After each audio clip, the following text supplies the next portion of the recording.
कि बताएं आप अलायंस में जो नेशनल कॉन्फ्रेंस के साथ मैं बात करूंगा रामबन कॉन्स्टिट्यूंसी की, यहाँ पे आप इनके साथ अलायंस में अभी हैं या तो फिर क्या गड़बड़ है, बताइए जरा। खासकर ब्लॉक गांधरी है, नेशनल कॉन्फ्रेंस का गढ़ माना जाता है, नेशनल कॉन्फ्रेंस का यहाँ पे सिक्का चलता है, तो इसके बारे में आप क्या कहेंगे कि सिर्फ नेशनल कॉन्फ्रेंस कि रामबन कॉन्स्टिट्यूंसी से आगे कौन जा रहा है? क्या वो सूर्य सिंह परिहार है, क्या वो अर्जुन सिंह राजू है, या फिर राकेश ठाकुर है? अब तो बता दीजिए। Hello guys, welcome to my channel खंड मिठे लोग। तो दर्शकों, हाजिर हुए हैं एक और नई वीडियो के साथ। जिस तरह से आपको पता ही है, चुनावी दंगल, चुनावी मुठभेड़ जो है चलती जा रही है हर पार्टी के बीच में। आज सबका दावा यही है कि हम ही आगे, तो उसी को लेके हमारे साथ आज मौजूद हैं कांग्रेस के मोस्ट सीनियर नेता मिस्टर रहमतुल्लाह रोनियाल जी। उनके नज़रियात, उनके व्यूज़ जो हैं हम अपने दर्शकों के सामने रखेंगे। तो सबसे पहले सर, आपका बहुत बहुत स्वागत है। बहुत बहुत शुक्रिया आपका। जी सर, तो हमारा पहला ही प्रश्न आपसे ये है कि बताएं आप अलायंस में जो नेशनल कॉन्फ्रेंस के साथ मैं बात करूंगा रामबन कॉन्स्टिट्यूंसी की, यहाँ पे आप इनके साथ अलायंस में अभी हैं या तो फिर क्या गड़बड़ है, बताइए जरा। अलायंस में तो हैं। आपने कल देखा कैंडिडेट यहाँ हमारे रामबन कॉन्स्टिट्यूंसी के जो यहाँ आए थे, हमने उनको बाज़ाब्ता हार पहनाकर उनका खैर मकदम किया यहाँ पे। उसके बाद जो है हमने स्टेज शेयर किया, हमारे जो लीडर्स थे उन्होंने स्टेज शेयर किया। क्योंकि देखिए, अलायंस जो है हमने यहाँ नहीं, ब्लॉक लेवल पर नहीं होता है। या अलायंस जो है वो राहुल गांधी जी, खड़गे जी और उमर अब्दुल्ला साहब के दरमियान हुआ है। तो इसलिए हम उससे बाहर थोड़ी जा सकते हैं। हम तो जाहिर सी बात है कि हम तो वर्कर हैं ब्लॉक लेवल के, तो हम तो अलायंस के साथ हैं और हमने कल उसका सबूत भी दे दिया। इसलिए अब तो मुझे लगता है कि ये इस तरह की अफवाहें जो हैं तो अब इन पर विराम लग जाना चाहिए। जी, यानी कि अलायंस में आप हैं, दिल व जान से हैं। बिल्कुल, बिलाशक हम हैं। वो तो कल महसूस नहीं हुआ कि भाई हम लोग जो है, हमारे ब्लॉक प्रेसिडेंट साहब यहाँ थे, हमारे जो डिस्ट्रिक्ट से जो थे वो थे यहाँ पे। हमने स्टेज शेयर किया, हमने वहाँ पर बोला, बल्कि यहाँ से आगे भी जहाँ जहाँ गए वहाँ पर भी हमने बोला। जी, स्टेज शेयर किया, स्टेज पे बोला, सब कुछ हुआ, टेंट में गए, उस पे स्टेज पे गए, सब कुछ हो गया। लेकिन एक बात उसी स्टेज से जो है हमें सुनने को मिली कि जो खासकर ब्लॉक गांधरी है, नेशनल कॉन्फ्रेंस का गढ़ माना जाता है। इसके बारे में आप क्या कहेंगे कि सिर्फ नेशनल कॉन्फ्रेंस का सिक्का चलता है? देखिए, वो किस बुनियाद पर कह रहे हैं ये तो मुझे भी नहीं समझ आती है। कि हमारा तो ब्लॉक बना है शायद 2014 में जाकर बना है, उससे पहले तो ये ब्लॉक था ही नहीं, रामबन ब्लॉक का हिस्सा था। लेकिन अगर हम कॉन्स्टिट्यूंसी लेवल की बात करें 1977 के बाद, हम 1901 उससे पहले भी जो है अख्तर निज़ामी थे या जो भी थे वो कांग्रेस से ही ताल्लुक़ रखते थे।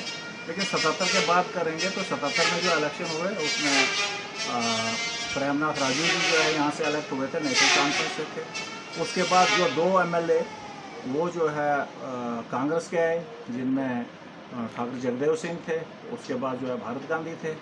उसके बाद जो 96 में इलेक्शन हुआ तो उसमें बीजेपी का आ गया। उसके बाद जो है 2002 में हुए तो उसमें नेशनल कॉन्फ्रेंस के आ गए। उसके बाद जो है 2008 में हुए तो उसमें कांग्रेस का आ गया। 2014 में हुए तो उसमें बीजेपी का आ गया। तो अभी तक रामबन कॉन्स्टिट्यूंसी जो है 77 के बाद 3 बार कांग्रेस के पास रही, 2 बार NC के पास रही, 2 बार बीजेपी के पास रही। अब अगर हम ब्लॉक लेवल की बात करें, चलिए हम ब्लॉक लेवल को छोड़िए, हम इन 5 पंचायतों की बात करते हैं जो अब इस वक्त ब्लॉक हैं जिनमें।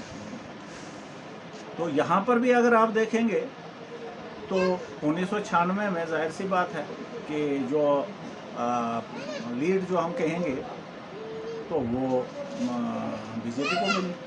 2002 में जो है बहुत अच्छी खासी लीड जो है नेशनल कॉन्फ्रेंस को मिली, और 2008 में जो है फिर कांग्रेस को बहुत ज़्यादा लीड मिली, और फिर 2014 में जो है लीड जो है बीजेपी को मिली गांधी ब्लॉक से।